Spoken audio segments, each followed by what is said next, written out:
So, welcome to day 2 of the 12 days of business. And here is today's question. Damien sells his candles in both the business to business and business to consumer markets. Explain one benefit to the enterprise of Damien choosing to sell his candles in the B2C market.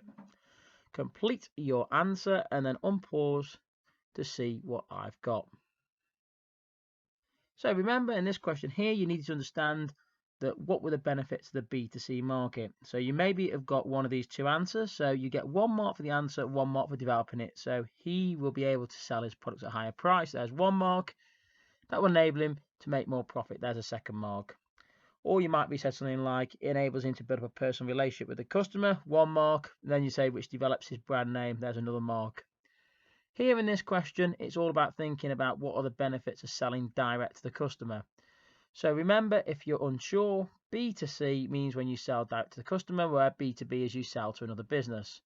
So for example, in a B2B transaction, you might sell larger quantities of the item, but you sell them at a lower price because obviously they're going to get sold on again. Where B2C, you'll sell smaller quantities, but you'll sell them at a higher price.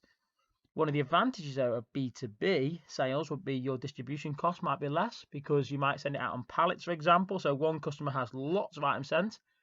Whereas in B2C, a bit like mail order, you might be sending out one item to different customers. It takes more time to prepare.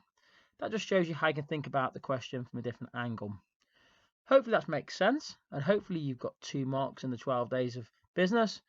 And join me tomorrow for your day 3.